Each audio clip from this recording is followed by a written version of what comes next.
Assalamualaikum warahmatullahi wabarakatuh. Perkenalkan, nama saya Muhammad Aksa Hashim dengan NIM 2410200106.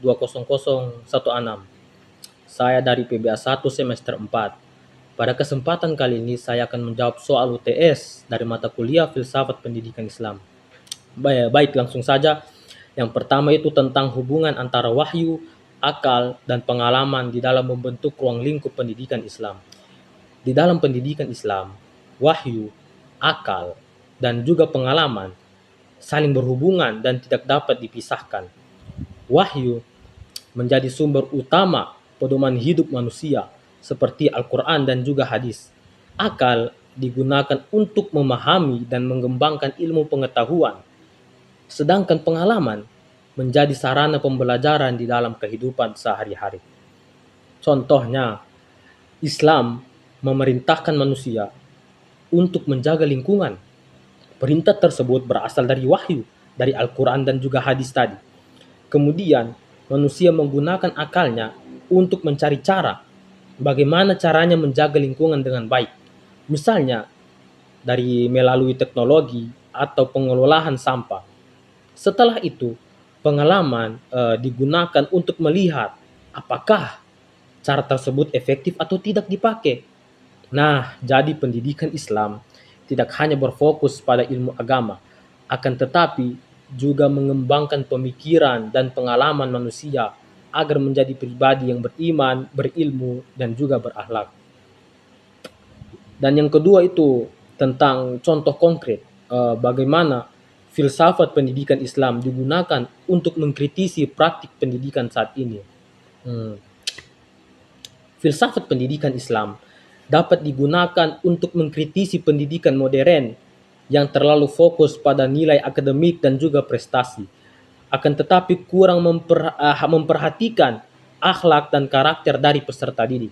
Contohnya, banyak siswa yang pintar secara akademik, akan tetapi mereka kurang memiliki rasa sopan santun, rasa kejujuran, dan juga rasa tanggung jawab.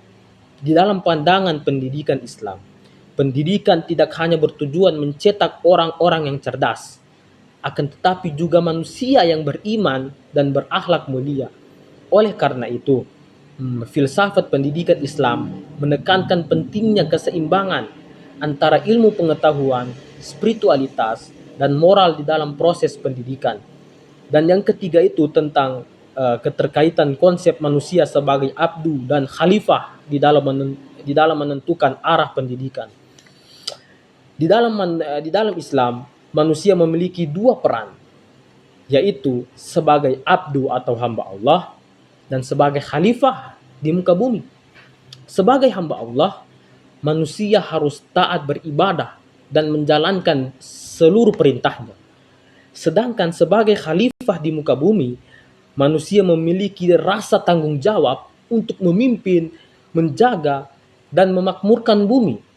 Oleh karena itu, arah pendidikan Islam tidak hanya mengajarkan ibadah, akan tetapi juga membentuk manusia yang punya rasa tanggung jawab dalam kehidupan sosial, memiliki ilmu pengetahuan, serta mampu memberi manfaat bagi masyarakat di sekitarnya.